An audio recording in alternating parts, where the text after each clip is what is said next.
Love Serye TV. Echoes of Love Betrayal. Tunghayan na po natin ang ikapitong bahagi. Galit ka ba? Nag-aalalang tanong ni Eliza. Hindi kumibo si Dan habang nagmamaneho. Kanina pa ito hindi umiimik mula nang umalis sila ng subdivisyong iyon. Galit ka nga. Sorry na, Dan. Sa wakas, ibinalingan siya nito. May karapatan ba akong magalit sa'yo? Bodyguard mo lang ako. Ginagawa mo ang gusto mong gawin. Sino ba ako para ikonsidera mo? Ni hindi mo ako kaibigan. You are, at ikaw ang taong pinagkakatiwalaan ko. Huwag kang papakasiguro. Napapitlag si Eliza dahil sa pagtaas ng boses nito. Minsan ay waring may sensitibong bahagi siyang hindi sinasadyang nahagip sa binata sa mga diskusyon nila. Wala siyang alam kay Dan kundi ang pangalan nito at mukhang wala itong balak na ipakilala ang tunay na pagkatao nito sa kanya. Pero hindi siya susuko. Gusto niya magtiwala sa lalaki. Sa kauna-unahang lalaking nagparamdam sa kanya na mahalaga ang buhay niya. Sa nilalang na nagbigay sa kanya ng pag-asa na hindi lahat ng tao sa paligid niya ay may intensyong saktan siya. Mas mainam na mabuhay ng may pag-asa. Kung kamatayan ang kahahantungan niya sa larong iyon ay hindi siya magsisisi dahil kahit sa huling sandali ay nakilala niya ang isang tulad ni Dan. A man who had the saddest and mysterious eyes she had ever seen. You know, Dan, totoong intensyonal na pinatamaan ko ang bahay. May rason ako kung bakit ko yun nagawa. Mababaw lang kaya baka pagtawanan mo ako. Pero galit talaga ako sa may-ari ng bahay na yon. Bakit? Seryoso pa rin tanong nito. Yumuko si Eliza. Dahil may sinaktan siya. May nahagip ang sasakyan ng ginang na nakatira sa bahay na yon. Parang wala lang na nagtuloy-tuloy siya pagdadrive na parang hindi siya nakapanakit. Kaya tinamaan ko ang plate number ng kotse niya. Pinuntahan ko ng personal ang address ng bahay niya nang matrace ko yon. Nung nakatayo na ako sa harap ng bahay, alam na alam ko kung anong gagawin ko. Hihilahin ko yung buhok niya. Iminostra niya sa kamay at kunwari ay may dinaklot at sasampalin ko siya. She acted like she slapped someone in the air at hindi siya nakontento sa hanging tinamaan. Nakaka-frustrate na hindi ko yun nagawa. Sa sobrang pangigigil ay ang buhok niya ang nasabunutan ko. Hey, stop that. Tinanggal ni Dan ang mga kamay na pinagdidiskitahang sabunutan ng sarili. Nasisiraan ka na ba? Oo, baliw na nga ako. Dahil ang tanging nagawa ko ay batuhin ng baseball ng bintana ng bahay niya. Sukat na gulat niyang biglang bumunghalit ng tawa si Dan. Nanlaki ang mga matang tiningnan niya ang binata. Mas mahinhin pa itong tumawa kaysa sa kanya. He was trying to suppress it. Pero mukhang hindi nito nakuhang pigilan ng sarili. Para siyang tangang napatulala sa binata. Pakiramdam niya ay huminto ang pag-inog ng mundo. Ganon din ang kanyang paghinga at paggalaw. Isang napakaikling tawa lang ang kumawala mula sa bibig ng binata. Pero ang ilang segundong iyon, ang alam niyang naging pinakamahalagang sandali sa kanyang mga mata. Sorry, tumikim ito. That was uncalled for. Nag-iwas ito ng tingin. Tumawa ka. Nababantalo ng sambit niya. Hindi siya makaget over. Unang beses iyon na nakita niyang tumawa mula noon ng kanyang bodyguard. I got carried away. Ano nga pala nangyari sa tao na sagasaan? Pag-iiba nito ng topic. Hindi siya tao eh. Kumunot ang noon nito. Ha? Pusa. Bulong niya. What? Pakilakasan? Inilapit nito ang tenga. Pusang kalye. Mahinang sambit niya. Biglang tumaas ang isang kamay nito sa tuktok niya. Akala niya ibabatukan siya nito dahil napaka-petty ng rason niya, kaya mariin siyang pumikit. Dan just patted her head like a child. Mabait ka, Eliza. Parang may pumitik sa kanyang kaloob-looban. May kung anong saya na pumuno sa kanyang dibdib. Humaplo sa puso niya at tumimo sa kanyang isip. Hindi ka nagalit? Nag-aalala lang ako sa'yo. Bumaling ang maamong mukha nito sa kanya. Nahigit ni Eliza ang hininga nang matipid ng umiti si Dan. He looked so damn sexy. So handsome. Malakas na kumabog ang kanyang dibdib. Nagwala sa pagtibok ang puso niya. She felt it every time Dan was near. Like something was gripping the inside of her chest. Na anumang sandali ay lalamunin siya na nakaka-rindi at napakatinding kabang sumasalakay sa kanya. Natatakot siya sa kakayanan at impluwensya ng binata sa kanyang puso.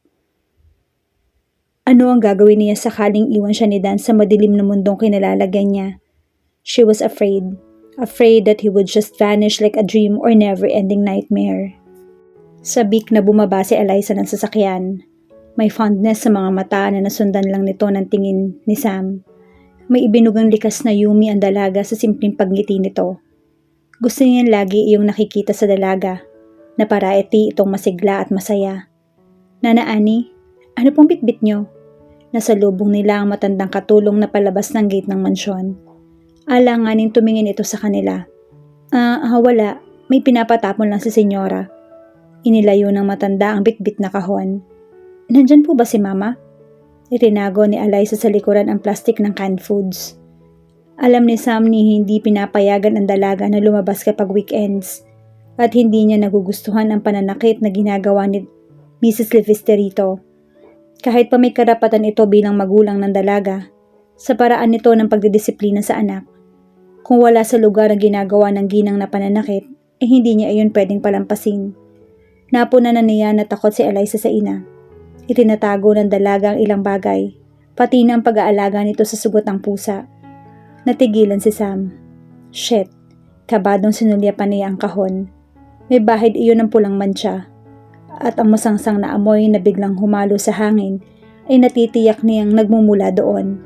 Amoy iyon ng malansang dugo. Pamilyar siya sa ganoong amoy. Nana? Ha? Nagtatakang nahawakan ng dalaga ang kahong bitbit ng matanda. Kumurap ito. Ilang segundong hindi makakilos habang hindi nilulubayan ng tingin ang kahon. Bigla na lang nitong hinablot iyon. Walang inaksayang sandali si Sam. Kinuha niya ang kahon bago pa man masilip ni Eliza. Dan, Eliza's hand was trembling. Ibigay mo na sa akin yan. Pati boses nito ay nanginginig. Nabitawan nito ang supot na naglalaman ng binili nitong pagkain para sa pobreng pusa. Mas mabuting wag mo nang tingnan. Aktong lalayo niya iyon, subalit humabol sa kanya si Eliza. Gusto kong makita. Ibalik mo sa akin. Sigaw nito. Masasaktan ka lang. Babala niya. Wala kang pakialam. Mas mabuti yon kaysa naman magpanggap ako hindi ko napansin ang isang bagay na nagsusumigaw sa harap ko. Sam paused and looked at her anxious facade. Anong oras ay tutulo ang luhang nagbabanta sa mata ni Eliza? Sigurado ka ba? Kapag nakita mo, wag kang iiyak. Ibinigay niya rito ang kahon. Tumigas sa mukha ni Eliza. Tila pinigilan ng sariling huminga. Lumunok ito at tinitigan ng kahon. Lumuhod ito at ibinaba iyon.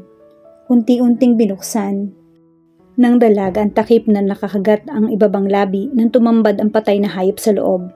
Malingasaw ang amoy ng sariwang dugo. Sa palagay ni Sam ay bala ng baril ang kumitil sa buhay ng pusa. Iyon ay base sa analisa niya sa sugat ng hayop. Tila baliwalain kay Eliza dahil hinaplos nito ang ulo ng patay ng pusa. Sorry Mingming, ano nangyari sa'yo? Dahil ba sa akin? Naglumikot ang mata nito. Tumingala pero kumawala sa lalamunan ng isang ungol. Naipikit na lamang na mariin ni Sam ang mga mata nang makita ang tuloy-tuloy na pagtulo ng luha ni Eliza. Kumuyom ang kanyang mga kamay at nais niya suntukin ang pader. Suminghal siya at napamura. Sorry. Tinakpan nito ang mukha. Hindi ko mapigilan eh. Sorry Dan. Pagkatapos ng isang malutong na mura, ay hinila niya patayo ang dalaga. Kinabig niya ito at niyakap ng mahigpit.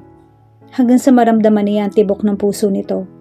Hanggang sa tila nawala ng espasyo sa pagitan nila. Hanggang maglaho sa tenga niya ang tunog ng pag-iyak ni Eliza. Sorry. Sumisigok ito habang umiiyak. Shh! Shh! Alo niya habang hinahagod ang likod ng dalaga at ang malambot nitong buhok. Hindi mo kasalanan ang nangyari. May mga bagay na hindi mo makukuhang pigilan kahit ano pang gawin mo. Senyorita, nag-aalalang tawag ni Nana Annie. Pasensya na po kayo. Narinig po ni Senyora yung pusa sa may garden. Hindi ko na po napigilan ang kunin niya yung barel. Tukoy nito sa isa pang tauhan ng congressman. Kilala niyo naman yung mama niyo. Isa sa pinakaayaw niya ang anumang hayop dito sa mansyon. Naramdaman ni Sam ang paninigas ng likod ni Eliza sa mga bisig niya. Maya-maya pa ay kumawala ito. Dire-diretsyong tumuloy sa loob ng mansyon. Hey! Humabol siya sa dalaga. Bigla itong humarap. Hayaan mo muna ako, Dan. Kung makikialam ka, pwede kang sisantehin ni Mama. Pagkasabi niyon ay tinalikuran na siya. Naiwang may pag-aalala sa dibdib si Sam. Alam niyang kaya niyang saktan ang sariling ina. Kahit gusto niyang sundan si Eliza, hindi niya magagawa. Masyado na siyang involved sa dalaga. May mga bagay siyang dapat gawin na mas dapat niyang unahin. Mr. Carter, ano pong gagawin ko dito? Wika ni Nana Annie. Pakilibing po, Manang. Natulig si Eliza sa sampal na inabot niya sa ina. Nagawa mo pang magtago ng marungis na hayop sa pamamahay ko, atribida. Muli sana siyang sasampalin ng ina sa kabilang pisngi, pero sinangga niya iyon ng nanggigigil niyang kamay. Kayo naman, mata pobre, masama ang ugali, walang awa, bulok. Yun ang salitang bumubuo sa inyo, matigas at mariini ang pahayag. Abat nanlaki ang mga mata ng kanyang ina. Hindi makapaniwala sa mga salitang narinig. Sinubukan itong kumawala sa pagkakahawak niya, ngunit hindi niya ito pinahintulutan. Halos bumaon ang mga kuko niya sa braso ng kanyang ina. Ano? Sabihin mong wala akong karapatang sabihin ng mga bagay na yun dahil anak mo lang ako. Nanuno yan saad niya. Wala kayong narinig sa akin, di mabilang na pamamaltrato niyo sa akin. Hindi kayo nakarinig ng kahit anong reklamo. Ang larong bahay-bahayan na kayo ang nagsimula. Ako ang tatapos. Ipiniksi niya ang kamay. 6 years ago nawala sa akin ang lahat. Naging parte ako ng pamilyang to na labag sa kalooban ko. Isang kasinungalingang buhay ang pinipilit niyo sa akin. Kahit na napapaligiran ako ng mga lobo at ahas sa teritoryong to, nagtiis ako. Sa paniniwalang darating ang panahong mauungusan ko rin kayo sa laro ng buhay at kamatayan. Itinulak niya ang nahihintakutang ina hanggang sa mapasandal ito sa dingding. Sagad sa buto ang pagkamuhi ko sa asawa mo. Ipinangako ko sa sarili kong ako mismo ang kikitil sa kanya gamit ang 2 kamay ko. Tuwing hinahawakan niya ako, gustong-gusto ko siyang itulak palayo. Dinungisan niya ang taong importante sa akin. Alam mo ba kung gaano ko siya kinamumuhian? Ingrata, utang mo sa amin yung buhay mong patapon. Umigkas ang kanang kamay nito. Pero bago pa siya masampal ay inunahan niya na ito. Gimbala na sa puwan ng kanyang ina ang pisngi. Wala akong utang sa inyo. Alam na alam niyo yan. Kayo ang may utang sa akin. At hindi ako aalis ng impyernong pamamahay na to hanggang hindi ako nakakaganti. Paano mo nagawang patayin ng isang walang kamalay-malay na pusa? Pumiyok siya sa huling tinuran. It's just a cat. Itinulak niya ito.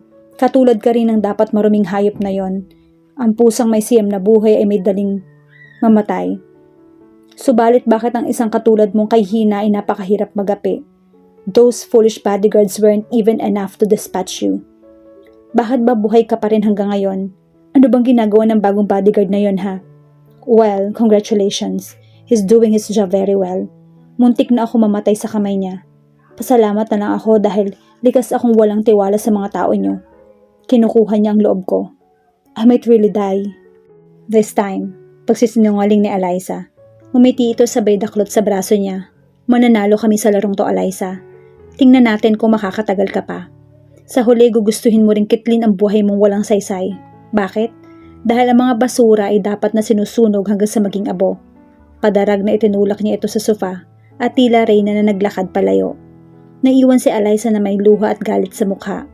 Kailan ba siya makakangiti ng bukal sa loob niya? Kailan siya magiging masaya? Hanggang kailan niya titiisin ang sakit at paghihirap na nararanasan niya sa tahanang iyon? Nakakunot ang noo ni Sam habang binabasa ang mensahe sa screen ng kanyang computer. I traced you, Mr. Hacker. Or shall I call you Sam? What the fucking hell is Hyde? Who are you? How are you related to Celty? Damn it. Galit na pinukpok niya ang computer table. Hindi niya iyon inaasahan. Isang unidentified account na nagkaroon ng access sa system niya. Wala siyang kaedi-ediya kung paano nito na ikonekta sa computer niya. May pagkakataon bang naiwan niyang bukas ang system niya para ganun kadaling pasukin ng isang hacker? Kung ganun ay sino? Sikap ba nakasama niya sa iisang organisasyon? Isang miyembro ng triad na kilala niya? No, imposible.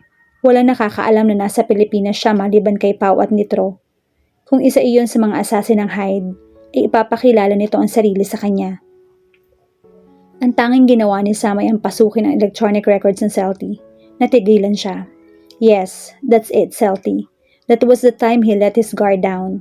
Na-detect ang ginawa niyang invasion. Pero paano nangyari yon? May mga libong cipher siya na aabutan ng matagal ng isang ordinaryong hacker sa pagdedecode ng mga iyon. Kahit ang bihasang partner niya na si Ama ay hindi basta-basta madidecipher iyon ng ganun kaikling panahon. Sumeryoso ang mukha niya. Isa lang ang ibig sabihin niyon, hindi ordinaryong hacker ang nakatrace sa kanya. Malamang na nadetect na rin nito ang lokasyon niya. Pasalamat na lang siya dahil limitadong impormasyon sa hide ang nasa system niya. Maging ang personal profile noon ay walang larawan at tanging pagkakakilanlan ay ang codename niya sa hide. Pero hindi ibig sabihin niyo na walang impormasyong nakalagay doon. May mga datos doon tungkol sa mga nakaraan niyang misyon. Delikadong impormasyong iyon para sa isang ordinaryong tao. Kung ilalabas iyon sa media, walang dudang susundan ito hanggang sa dulo ng mundo ng organisasyon para iligpit siya. Pero hindi niya napaaabutin sa ganoong sitwasyon. Siya na mismo ang maglilinis sa sariling kalat. Ngunit bago iyon, kailangan muna niyang isakatuparan ang plano sa orihinal na misyon. Bukas na magaganap ang transaksyon ng congressman sa mga triad. Naihanda niya na ang lahat. Naikabit niya na ang mga tracker sa sasakyan na gagamitin ni Conrado. Maging sarilo nito ay nakakabit na rin para walang palya ang pagsunod niya sa mga ito. Swerteng natapat iyon sa day off niya. Kahit ayaw niyang mawala sa paningin si Eliza, wala siyang choice kundi ang iwan nito pansamantala. Wala naman sigurong masamang mangyayari sa dalaga sa loob ng pamamahay nito.